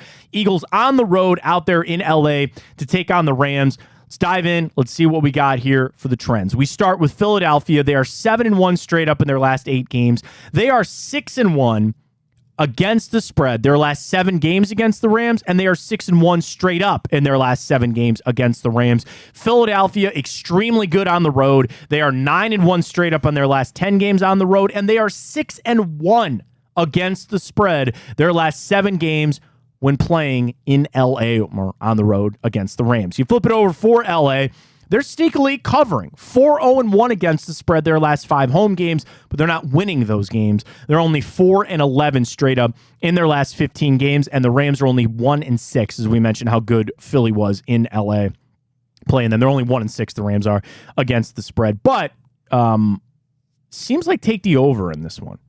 Over 5 out of the last 6 games at home for the Rams, the over has hit, and the total has hit all 4, or it used to be 4 out of Philly's last 5 games. So take the over in this one. We do the spreads, though. It's the Eagles minus 4.5. Ryan, I'll give you first crack at this one. Alrighty, so I'm going to go Eagles minus 4 in this one. I think for the Rams to really hang in and try to chance to win this, Matt Stafford's probably going to have to throw the ball 40 to 50 times, and if that happens, well, he's already got 5 picks on the season. So, and last year he was throwing picks, so I just see a couple turnovers in there for them. I think the Eagles are just too powerful on offense, and they're going to get the turnovers when they need, so I'm going to roll with the Eagles on this one. I think the Eagles woke up a little bit. Sometimes you need a game like that to wake up a little bit and to refocus a little bit. I'm also going to take the Eagles on the road against the Rams. I hate taking road favorites. I just like home dogs, but that's one I'll take the Eagles as well. Speaking of being on the road, the Chiefs traveling up to U.S. Bank Stadium in Minneapolis to take on the Minnesota Vikings. The Vikings, one of the most disappointing teams in the league this year. They are just 1-3. They welcome in the Chiefs at 3-1, but we know Chiefs did not play all that well in that Sunday night game against the Jets. Probably should have lost that football game. But again, as I just said about the Eagles getting woken up a little bit, maybe the Chiefs have woken up a little bit. But I can't talk about the Chiefs without talking about Taylor Swift. Matt, listen to this. The sky is falling now, Ryan. I open up the Kansas City, Minnesota game. The first headline that pops up, how Taylor Swift can help Patrick Mahomes win MVP. Did you see what happened with the NFL? Yep. That they went to their broadcast partners, NBC, CBS, ESPN, and Fox, and asked them for free to run Taylor Swift advertisements for her tour that's going to be in movie theaters around the country. And 2 of them did for free. 2 did, 2 didn't. What was it? NBC and ESPN said yes, and I think Fox and CBS said no. Now, and Kelsey's coming out saying, like, dude, this is kind of taking... There's a little bit there with the Chiefs. Now, when I ask myself, when there's tough games, I always ask myself, do I trust this other team to cover? Do I trust the Vikings if I think that they're going to cover? 3.5 on the road, Minnesota, KC. Let's start with KC. They are 4-2 against the spread their last 6 games. They are an impressive 11-1 straight up their last 12. In Minnesota, against Minnesota, Kansas City is 5-2 straight up in their last 7 games against the Vikings. The Vikings are really good on the road, 6-0 their last 6 road games straight up. But Kansas City is only 2-4 straight up in their last 6 games on the road in Minnesota. You flip it over for the Vikings, nothing is going well for them right now. 2-7-1 against the spread their last 10 games. They're only 1-4 straight up in their last 5, and they have not covered in their last 5 home games. This one's stinky. I think I'm going to take Minnesota plus the 3.5.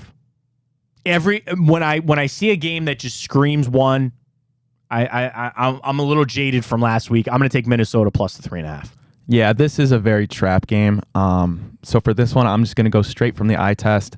Kansas City bounced back after the loss week 1. They look great again. Didn't look that great against the Jets, but they were still there. And Minnesota, abysmal defense the last 2 seasons. I just have to rock with the Chiefs. A game nobody wants to watch, including the mothers of the players. I'm telling you that. The Jets taking on the Broncos. It is at Mile High. Both teams are 1-3. Yeah, the Broncos had to get some miraculous comeback against the Bears to get their first win of the season. The Jets are in a tailspin, but maybe they played better against Kansas City. Maybe there's a little something there with Zach Wilson. The Broncos, a 3.5 home point favorite. Jets come in 2-6 against the spread their last 8 games, and they are only 2-5 against the spread their last 7 games against the Broncos, and they are 0-6 against the Jets are 0-6 straight up in their last 6 road games. The under, by the way, 8 out of the last 9 games between the Jets and Denver in Denver. So take the under on that. You flip it over for the Broncos. They suck too. 4-14 straight up in their last 18 games. 0-4-1 against the spread their last 5 games. And they are only 1-7 straight up in their last 8 against a team from the AFC. I'm going to take Denver here to take a minus at 3.5. I think you saw maybe the last gasp there from the Jets. Broncos maybe got something cooking. I hate saying that. I hate Russell Wilson's not good. I'll take Denver minus the 3.5. So it's minus 3.5? I got 3.5. Okay. Oh, man. Or is it 2.5? Did I miswrite that? What is it on Tipico? Because I'm looking at ESPN right now. Yeah. But if we have 3.5, we can roll with 3.5. Denver is allowing an absurd 478 yards 2.5. a game. I'm sorry. I have bad handwriting. It's 2.5. Okay, 2.5. 2.5. So Denver's allowing an absurd 478 yards a game. And yes, we know that 700 yards that Miami put up is certainly inflating that. However, gosh, they just have nothing going for them on defense. 3.5, I'm going to take the Jets to cover. I could see in Mile High, Zach Wilson. I don't really trust him to string together 2 games. But if it's 2.5, I'm going to take the Jets to cover. Potential playoff primer out here. San Francisco undefeated 4-0, welcoming in the 3-1 Dallas Cowboys. Cowboys stubbed their toe against the Cardinals. And I feel like that's something, again, to wake up a team. San Francisco has been a monster. We know the streak that Christian McCaffrey is on. He's the MVP favorite right now. This is a 3.5-point home favorite for San Francisco out there in the Bay. Dallas comes in 6-3 against the spread their last 9 games. They are 10-4 straight up in their last 14, and a very impressive 6-3 straight up in their last 9 games against the 49ers. So Dallas is very good, and specifically out there in the Bay. Dallas is 4-1 straight up in their last 5 games at San Francisco. You flip it over for the 49ers, we know, super impressive. They are 16-1 straight up in their last 17 games. They are 12-3 against the spread their last 15 home games. And how about this, Ryan? They are 9-0 against the spread their last 9 home games for San Francisco. But they are just 1-4 straight up in their last 5 games when Dallas comes to town. 3.5. Everybody has picked Dallas as the upset alert for the week, right? As that's the one. I got to roll San Francisco here. I got a lot of favorites on my book. I don't really like it, but I'm going to take San Francisco. I think they want to prove something here, and I think they're going to get a win by more than 4. Yeah, I'm rolling with San Francisco in this one, too. They're home. They're playing like they're the best team in football. Dallas just lost, not even didn't cover, lost on the road in Arizona. Levi Stadium, going in there. I just don't see how the Cowboys... I got to roll with San Fran. A dog of a Monday night game. Las Vegas, the Raiders welcoming the Packers to town. This is a 1-point game. Raiders coming in with a 1-3 record. They're also 1-3 against the spread. Packers are 2-2, but they are pretty impressive 3-1 against the spread this coming season. We start out with Green Bay. They are 7-2 against the spread their last 9 games. They are 6-3 straight up in their last 9 games. Against Vegas, Green Bay has owned them. Green Bay 5-0 against the spread their last 5 games against the Raiders. It's a lot of Aaron Rodgers. And they are 8-0 straight up their last 8 games against the Raiders. You flip it over for Vegas. They're only 1-4 against the spread their last 5 games. 1-6 straight up in their last 7. And an abysmal 2-4 straight up in their last 6 home games at Allegiant Stadium. For Monday Night Football, though, the Vegas Raiders are 8-3 against the spread their last 11 games when played on a Monday. Here's my, I would say, upset of the week because they're favored, but they're really not. I don't know how. I'm taking the Vegas Raiders to win that game, Ryan, on Monday Night Football against the Packers. Backs are against the wall. They have to get it done. I'll take Vegas. I'll take them to win that game. Yeah, this will be a pretty cool game just in the sense that we'll have an opportunity to see Jordan Love in the national spotlight. It is kind of a pick-me game. I'm going to roll with Green Bay. Okay. I just think they're the better team. But That is a tough one, Matt. It's a stinky game. I don't like We got some very interesting sneaky games on the slate this week. That we do. To get more insight on that, Sonny Gupta going to join us next from Tipico Sportsbook Manager. We'll get some of his thoughts on some of the closest games. I want to ask him about that Cowboys 49ers game as a big upset. And of course, we got to get our Buckeyes in. What does Sonny think of that 20-point spread for the Buckeyes taking on Maryland? Sonny will join us next. Get signed up with Tipico. Use that code BIGPLAY1. Is Sonny there? Let's just do it. We'll tell everybody about Tipico. Sonny, we bring you on in. Use that code BIGPLAY150. Sonny, we welcome you on in. We really appreciate the time. As always, on a Friday. Let's start right there with Ohio State, Maryland. It is a 20-point spread. I feel pretty confident. We joked jokingly about my guaranteed cover for Ohio State against Western Kentucky a couple weeks ago. Sonny, I really like Ohio State minus that 20. What do you see in that line tomorrow in Columbus? Hey, thanks for having me on again. So yeah, this one's interesting. It opened at 18. It's got bet all the way up to 20 at this point now. Yeah, Ohio State looked good. That was a statement win against Notre Dame. Ryan Day, just side comment there. What a loser coming after Lou Holtz. I thought that was great, but no, Ohio State looked very impressive.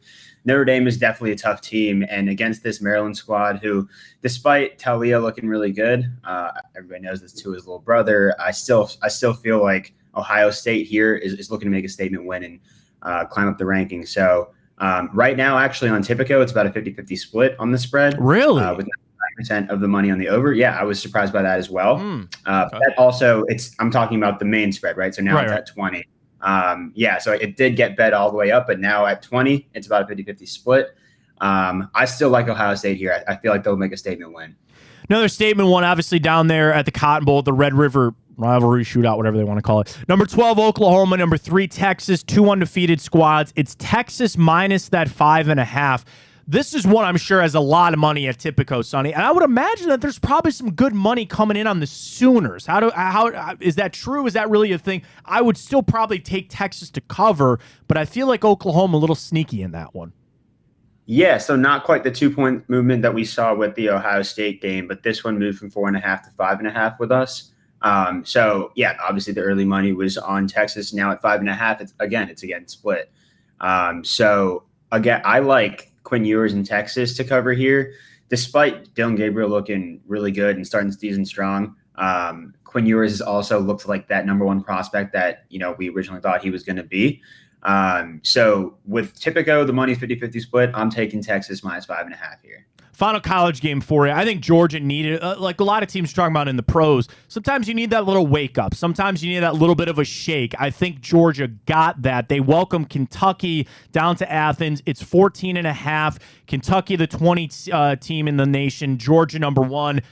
This is one of my locks for the weekend, Sonny. I love Georgia minus that 14.5. And frankly, I'm going to sprint to Tipico to get it before it changes. Got to imagine that a lot of people are going to be on Georgia in that game. Oh, man, you were too busy on the radio. Now it's 15. No! You lost a half point there. Yeah, no. To all the people who drive to Tipico, Sonny. Everybody listens to the show. I just send them all there, and then they screw up my picks. Yeah, you're the line mover out here. No, right now Georgia is minus 15, and we're still seeing all the action on Georgia right now. Yeah. Everybody loves them to cover, especially after kind of struggling. They have not looked amazing, to say the least, to start the season.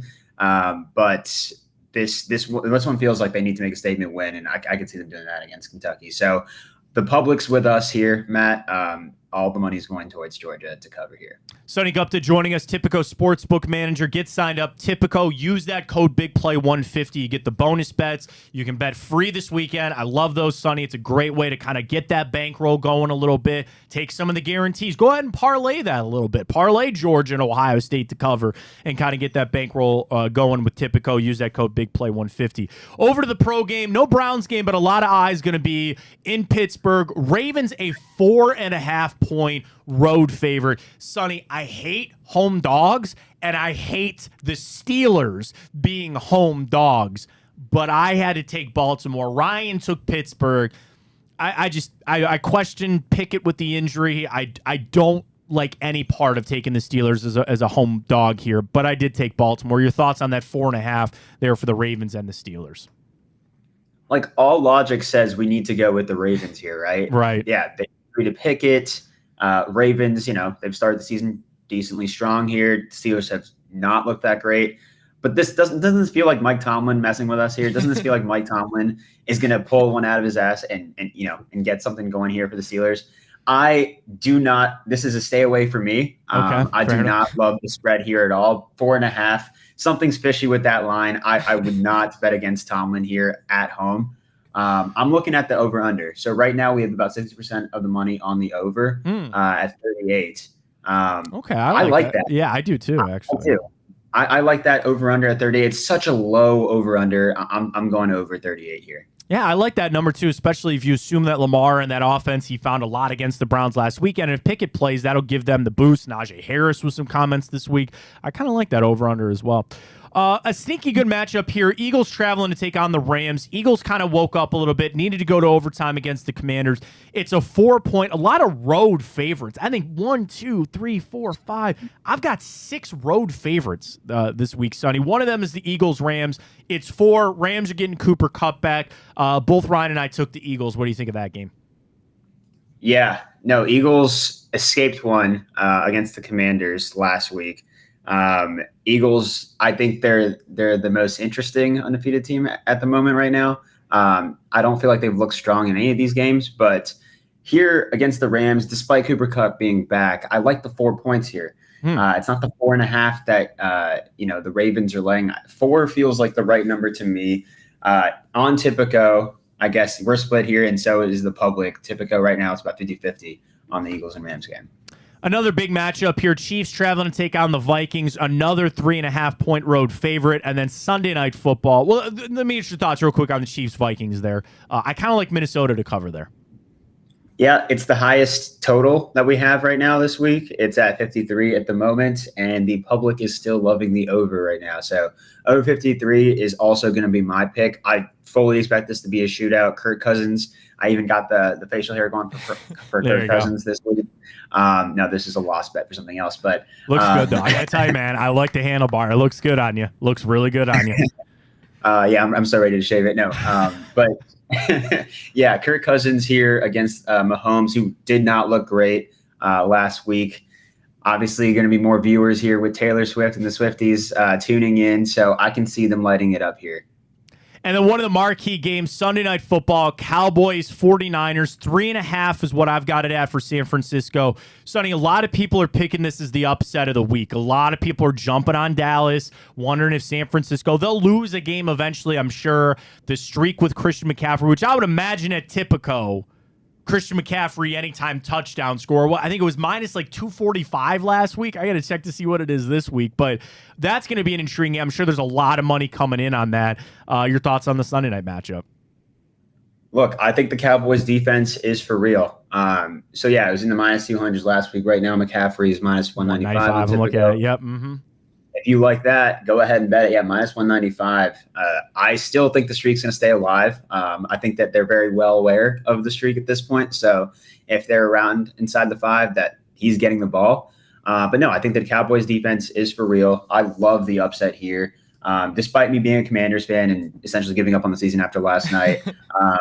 Yeah, I like the Cowboys here at plus 160. I love it. Sonny Gupta joining us, Tipico. We've got baseball matchups, which will be going. Basketball, we'll get into all that coming up with Sonny. But again, use that code, Tipico150. I needed the bonus bet, Sonny. Man, did I get smoked on Tipico on Wednesday. I picked 3 out of the 4 series. I picked against the Twins. I picked against the Diamondbacks. And then I picked against the Rays. Or I just, again, all 3 of those. I thought the Rays were going to win. I thought the Blue Jays would take it to the Twins, and I thought there was no world that the Brewers are going to lose to the Diamondbacks. Got smoked. Smoked. So Tipico's got you covered, though. With the bonus bets, we're back tomorrow with baseball. We'll get lined up. We got basketball before you know it. Sonny, we always appreciate you on a Friday. Great picks for the weekend, and enjoy the football, man. Awesome. Thanks. You too. See you, Matt. There he goes. The stash is gone for now. I hope he keeps it for next week. Sonny, can you keep it for next week, or is it going to be shaved? I'm ready to shave it, Matt. I'm ready to shave it when I have to pay after that, which is after Saturday. These picks hit. You better keep that thing, man. These picks got to lay out for us. We're going to have to keep it. I'll keep it. Fair enough. Sonny, we appreciate it, man. Thank you.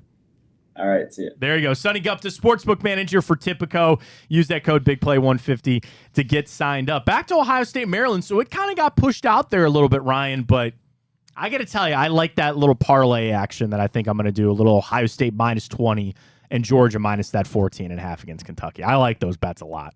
Yeah, and so a little interesting tidbit, the Bobby Carpenter show. I think we beat Maryland by an average of like 35 points or something.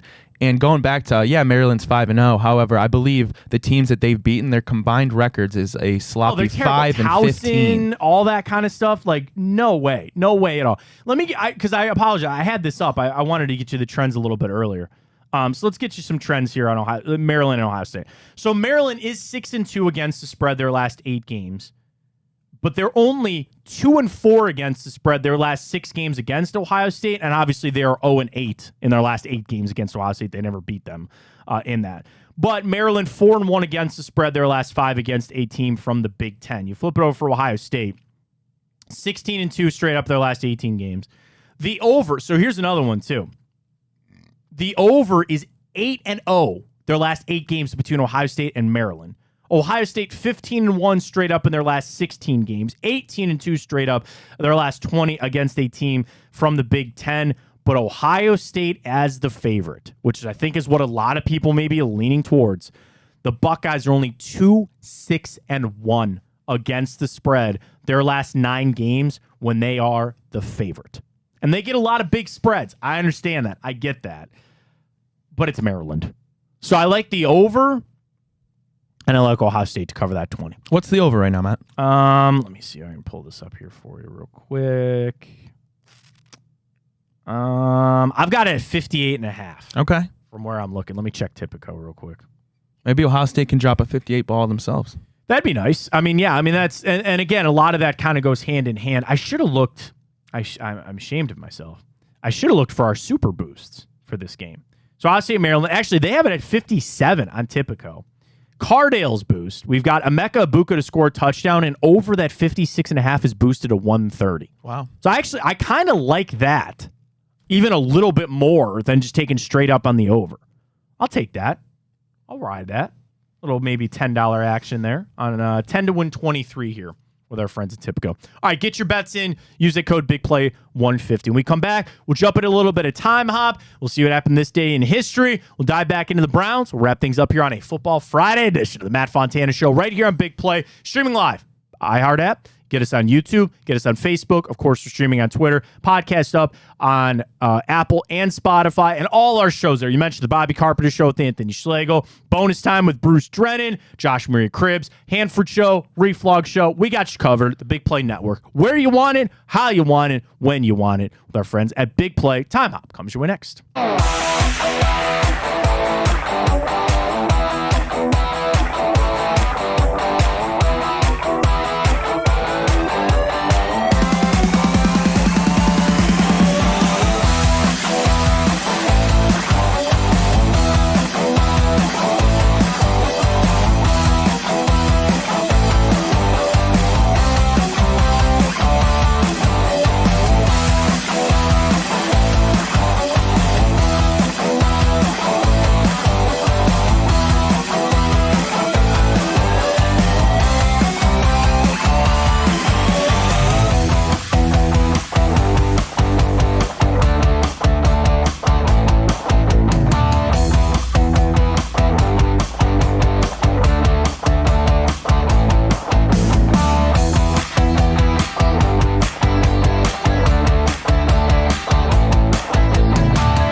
let's jump in a little bit of time hop here on the 6th of October, 10:30 on the dot. Your time this morning right here on the Matt Fontana Show. Welcome back. It is Big Play, live on YouTube, live on Twitter. We are, of course, streaming on the iHeart app. And, we got something big coming, too, with that, folks.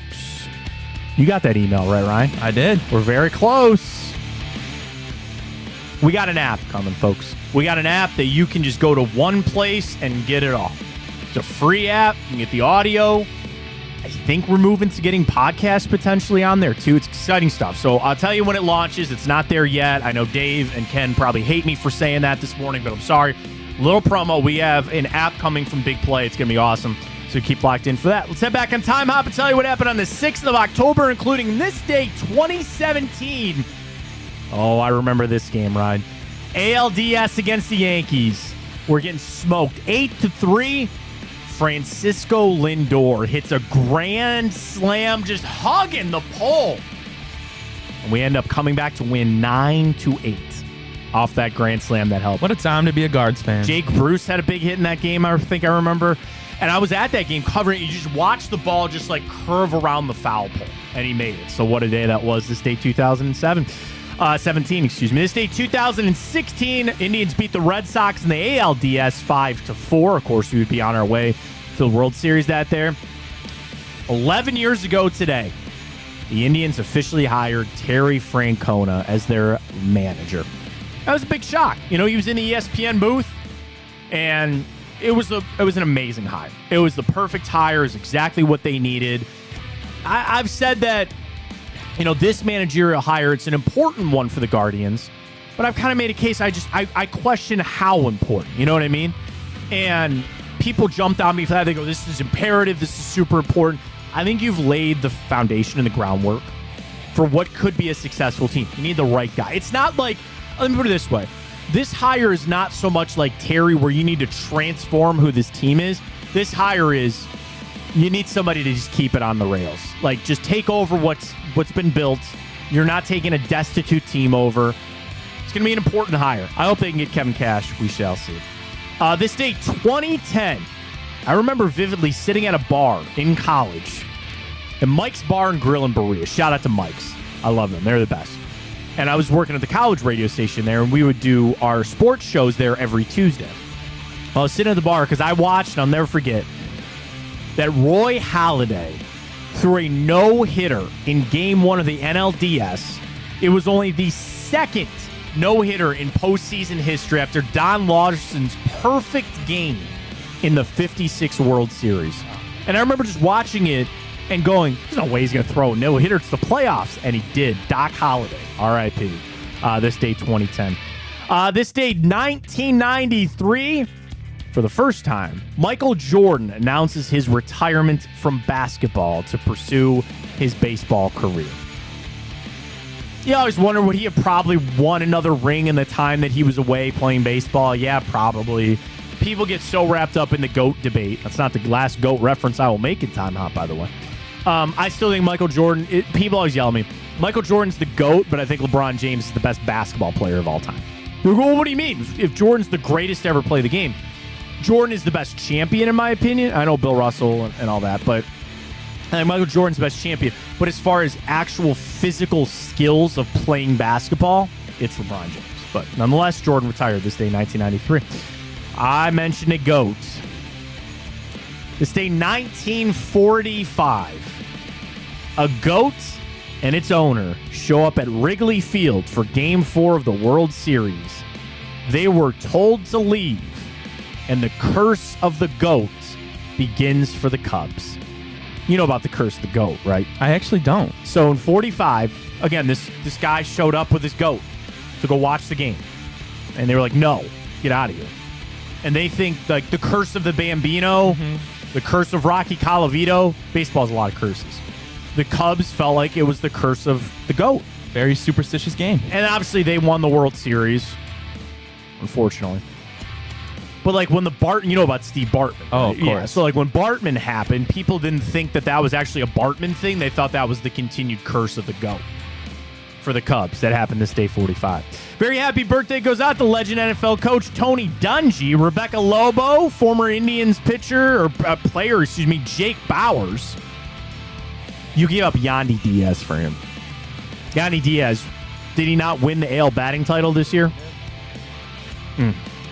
Trevor Lawrence and Bronny. LeBron James Jr. all celebrating birthdays today. All right, 2 movies for you today in Time Hop. Let's Ryan, get it. are you geared up? I expect you to go 2 for 2. First up, released this day, 2006. There's a lot of quotes that I could bring up from this film. It's a very famous film. I love this movie. It's a great flick. This rat, this gnawing rat. Anything? Gnawing rat. Gnawing? I mean, when you said that, I immediately thought of Ratatouille. No, it's not Ratatouille. No. Gnawing rat. They're on the search for a gnawing rat. Okay. An ensemble cast. Okay. Of actors. Again, an amazing collection of actors. Okay. There's too many quotes that are all vulgar. But one goes, do you have any people in with Costello at the moment? Maybe I do. Maybe we don't. Maybe go blank yourself. I don't know if I'm going to get this, Matt. Oh, my God. Maybe I'm giving bad hints. I don't know.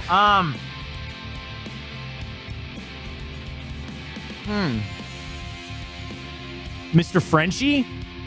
No. Did I do anything? Nothing? No. Nothing? It's probably on me. Frank Costello?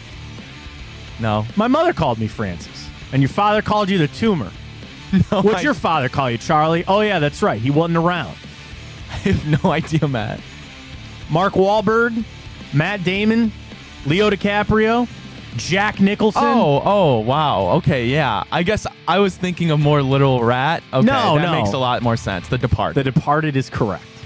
The Departed is correct. Remember when he goes, this seething, this Best rat. Picture winner. A movie that you can never watch the same again. Once you watch it, it's never the same after you watch the end of it. And I guess you could say that for any movie, but like Shutter Island. You ever see Shutter Island? Oh, yeah. You can't watch Shutter Island the same Right, exactly. after you watched it once. You can never watch The Departed the same after you watch it once. Have you seen the movie Memento? No. Oh, Guy Pearce, another Christopher Nolan film. Same thing. The ending, you'll just never be able to watch it the same. All right. So I'll give you a 1 for 1. The Departed, this day 2006. And another film, this day 2000. You tried to milk a cat, Greg? 2000? Yeah. Milk a cow or a cat? Milk a cat? Little Geppetto. Papa Geppetto? No. Pinocchio? Maybe you've not seen this. Maybe you've not seen this one. The Burns Circle of Trust. No. Nothing. No. Ben Stiller and Robert De Niro. Oh, those are 2 great actors. Oh. I don't want to say Meet the Fockers. Close. It was Meet the Parents. Meet the Fockers was the sequel, but Okay. Meet the Parents. The Departed and Meet the Parents. I thought that'd be a little easier for you this morning, Ryan. I thought that'd be a little bit easier. Not my for best you. performance. No, that's all right. That's all right. Your performance are in your picks, and that's all that really matters for this weekend coming up. It'll be so different to watch football this weekend without the Browns. And I think people get so wrapped up in it's a relaxing thing because they didn't play. You get to kind of sit back and enjoy it. But it's so weird, right? It's so weird to watch a Sunday without the Browns. Again, sometimes it can be relaxing, but there's also nothing like when they win. There's also nothing like when they win and you're excited for the afternoon slate and you're ready to go. So I'll be missing them just a little bit come Sunday. I will. For a little peek behind the curtain, every Monday that we come in here. So we've had 2 times now, me and Matt are like, let's go. We're going to have a great show. And the other times, I just walk in. I look at Matt because you usually get here before me. Just, Yeah. Going to be a good show. Gonna be a good show. Going to be a good show. You are tied to the Browns. I'm tied to the Browns. It's our emotional support. No, wait. Actually, Matt, every time you just look at me, you go, yep. We're so tied. We're so tied to the Cleveland Browns, but we got the weekend off, and really that's where I'm sure, come Monday as we revisit the bye week and kind of where we stand. I've said I don't think the Browns are making any moves come Sunday or starting to get into Monday with where they're at. But I think this is such a pivotal time for the Cleveland Browns. Like, this is such an important time for where the Browns are at. Yeah, X's and O's wise, they got to get it figured out. The health thing of it too, this team very clearly needed a reset. Like, this is a point where this team is at that I think they needed the mental break a little bit. They needed to get away. I know there were reports about Watson's actually going to leave, like he's actually not going to be here, and how are you going to rehab and all that kind of stuff. But the Browns needed it. As much as I hate their early bye, this came at a really good time for them. The biggest question that we'll have, and the answers will come Monday, is how is Watson's shoulder? And we won't know that until then. But Ryan, I'm not saying that this is a crossroad of the season, but this is one of the marks of any NFL season. As long as it is, there are just these pivotal points. The Browns are at one right now. And where they go from here, it will tell the story. Specifically with Watson's shoulder, you have a really tough opponent coming in, which I do want to talk about the games. I want to order the 3 games that you're watching the most this weekend related to the Browns. But this is one of those marks for the Browns. And I just we'll not know until a week from Sunday when they face the 49ers. But it's something that, I don't know, man. This is just, the season is in the balance. I hate saying that. I'm not trying to be dramatic. I'm not trying to sit here and say that the whole season will be written, but this is one of these points that I just look at and I say the rest of your season will be told on how this bye week goes and how you come out of it, to be honest with you. Yeah, I mean, obviously with the injuries that we've been facing and the uncertainty and the kind of, whatever word you want to use, jumble that we kind of have going in the front office between the media and the mysteries that I guess you could say are going on. You got a week to get healthy. You got another week to game plan for the best team right now in football. So come next Sunday, it's going to be a very, very big measuring stick to see where we're at for the rest of the season. And I want this on the record, and I want to say this too. We need to, and I hope that we can just move forward on this shoulder injury thing. Am I wrong for continue to bring it up? Yeah, maybe. I don't know. But it's something in the back of my head. I want them to come out Monday and say, the shoulder's responding well. He's going to play this Sunday. Go out there and play well. Like, I don't want this shoulder to be a thing. It's turned into something. I wish it wasn't, but you got to move past it. The games I'm watching this weekend for the Browns, number one is clearly going to be Sunday night. 49ers are at home against Dallas. And you welcome the 49ers to town next week. The question, do you want them to win or lose? Because if they lose, they're going to come in here all pissed off and really kind of upset. If they win, I think it's a little bit more of they're riding high. You might be able to catch them. I go back and forth. I'm watching that Cowboys 49ers game. I'm obviously very clearly watching the Ravens and Steelers game. There's an element where I'd rather the Ravens win that game and kind of step back out. But also, if the Steelers could catch one, that just evens things back out in the AFC North. And then there's some real playoff implication games. Titans-Colts are an implication game on either side. Jags-Bills. Both those teams you expect to win their divisions potentially, but the Bills could find themselves in a wild card spot if needed. And then I'm going to watch the Bengals-Cards. I just think the Bengals are going to win that game. I don't see any way that the Cardinals will be able to somehow beat them. So there's intrigue on some of these games, right? But I'm going to really watch Sunday night. We've all seen the 49ers. We know how good their defense is. We know how good Christian McCaffrey is. But really, I hope the 49ers win Sunday night. I really do, because I think that helps bode well for where the Browns come at starting next week when they welcome San Francisco to town. Yeah, that's actually a really good point, man. I didn't think about that, but you're right. I do think there's an effect that if the 49ers do win, maybe that, like you said, they're 5-0, best team in football, riding high. Maybe they just kind of look at the Browns, kind of downgrade them and don't respect them, kind of like we did, I guess, with the Steelers, you could say. And then vice versa, if they lose, well, they're going to be pissed because if the Eagles win, they're not the best team in football anymore, I guess, at least record-wise. So, yeah, I mean, I honestly I wonder what people think. And obviously, I know players would know a lot more who've been in the league forever and coaches. I wonder how much that loss really sets that fire under you to go back next week and come back win. Oh, yeah, and that's where I would rather them win. Like, I'd rather them be riding high, maybe a little fat on themselves a little bit, but they're a team that seems to be like super uber focused and ready to go. Back to Ohio State for tomorrow. We put our Twitter question up at Matt Fontana Show. We're asking everybody, how do you think Ohio State's season will end? I voted that they make the playoff. They're not going to win the national championship. Ryan, you said that they are going to miss the playoff. Early results, 57% of people say they're going to miss the playoffs. 26 or 28% say make the playoffs. 14% say national champions. They'll keep it afloat. Like when I look at Ohio State, I don't think they're quite that national championship team that you would see. It kind of comes back to the quarterback, certainly. But I look at it for what it is. They're better than Maryland. They should win. And they are also in an era now where style points do matter. And I think that is one of the biggest things that I look at on why I'm confident Ohio State's going to win that game, because they need the style points. Like, they're not a team that can just make it on who they are. They need to add a little bit for why, just to show the committee a little bit.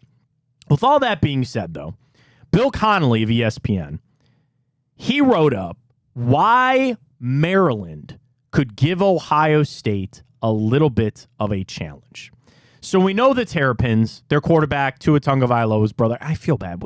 How do you say his first name? Do you know how to say his first name? I'm not even going to try. I don't know. Younger Tagovailoa is where it is. But Ohio State with a big favorite here.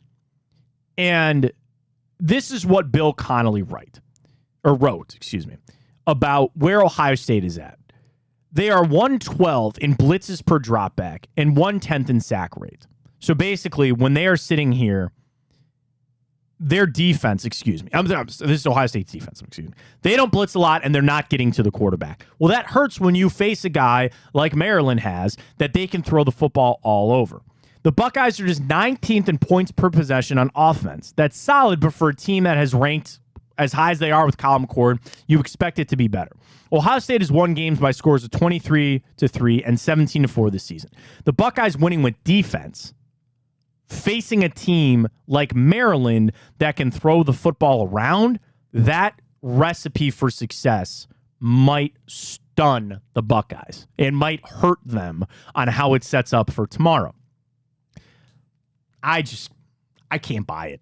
Because if I look at it, of Ohio State's offense, which we know has struggled a little bit, and Maryland's red zone offensive rate is very good. Ohio State's not so much. And then you talk about the defensive rates. How about this? Ohio State on offense, red zone offense, is only 54% this season. That's 96th in college football. Maryland is 26th at almost 3/4 of the time they get to the red zone, they score. Ohio State's defense is 85th, giving up a touchdown 67% of the time. Maryland's defense in the red zone, 12th best in the nation. Wow. So you talk about a matchup for tomorrow, watch the red zone. Ohio State's offense and defense is not good. Maryland's offense and defense, very good. So Bill Connolly kind of writing a thing here about where he believes Maryland could give some trouble to Ohio State. I don't mean to give pause for concern all of a sudden because I've been so on Ohio State to cover and to win that game.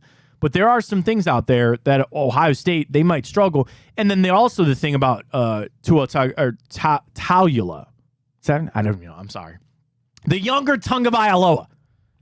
He throws the football quick. He's completed 84% of his passes within 10 yards. And he has 6 guys that have over 10 receptions. They spread the football around. They score when they get in the red zone. And they can eat clock. Kind of rethinking my Ohio State pick. No. We're sticking with the Buckeyes. We're sticking them minus a 20.5. But this is a game that I think should have Ohio State's full attention. I don't see any way that they don't take this game pretty seriously. And the fact that Maryland is undefeated should be something to give them a little bit of credit. I think it's weird that they moved the game, too. Why'd they move the game up to noon? What's the noon slate? Is it not good? Looking at the scores here. Top 25 at noon. Why would you move it up? You have the Red River rivalry at noon. Again, this was supposed to be a 3:30 kick. It's on Fox. Do we get Gus Johnson on that call? Probably. I know people love Gus Johnson. He's a nice guy. I can't do it, man. I just can't. A little too loud for you, Matt? it's just too much. It's just all too much. And then people got really mad at him in that Colorado game. Did you see that a couple of weeks ago? Like people were outing him for being like a homer. They said he was just very clearly rooting for Colorado. And some people don't like that when it comes to their broadcast or anything. I'm sorry, man. For some reason, I just can't do it. I just cannot do it with Gus Johnson. So he'll be on the call. We'll see. For the Browns, get through the bye week, get healthy, get Deshaun Watson's shoulder right, and keep an open ear on the trade market. I don't think this is going to be a season, in-season trade where you see a lot of these. There's always these rumors. I just go back to something that we said with Noah Weiskopf. He joined us earlier. Check it out. Replays on our Twitter and our YouTube page as well. Browns with Noah on Twitter for him. I don't think the Browns have the assets to make any moves. I don't think they're in a position of power to make some of these moves. And there's also moves out there, Ryan, that I don't know can definitively help this football team. I don't know if there's a move that you sit there and you say, without a doubt, Jerry Jeudy's going to make this team better, or trade. You're not trading for a left tackle. Like, I think we need to stop that conversation. We need to stop that conversation right now. They're not trading for a left tackle unless you can somehow unload Jed Wills and his contract. To do that, you are going to then have to give up a pick. And I don't see any team lining up to do that to help you out. I think you're stuck with him. And I think the Browns are just down on assets. They're not going to be able to make any trades. So we sit here with a bye week. It should be exactly what we hope it to be. They relax, they get healthy, and we'll find out come Monday about the shoulder. We really will. Yeah, how about this, Matt? Speaking of trades, we got a little breaking news. No, really? Chase Claypool has been traded to the Miami Dolphins for a sixth-round pick. Dude, that was such a weird situation. Like, they basically benched him. So I guess I could see it that, dude, if you were going to go anywhere, Dolphins might be a good pick there. Again, Chase Claypool got moved. But all that, like, he got sent away. Is that not a negative for the NFL when a guy just becomes a malcontent and then gets what he wants and he gets moved out? Or am I reading too much into that? Like, he was the malcontent of all malcontent. Took shots at his players and his coaches, sent him home, and then he still gets his trade. Or still, well, I guess he got traded, but he goes to Miami. I'd want to go there too. Worked for Odell Beckham here. Chase Claypool, not quite to the level of Odell Beckham, but it worked there. Interesting. So this is from a couple of days ago. Multiple execs believe the Bears will have to release Claypool, and one of their reasons is his locker room presence, that nobody would want to trade for him. What did they give up? Do you know? They gave up a sixth rounder, and then the Dolphins got Chase Claypool and a seventh rounder. Okay. All right. Well, for Miami, not much. I guess. But how about this, Matt? When the Steelers traded to the Bears, we know that was for a second-round pick. Look at that. I feel like barely any time passed to the Bears, and he dropped all the way to that value of a sixth-round pick. There are some that you just stare at and you go, why does this guy keep getting jobs? Like, why is this guy...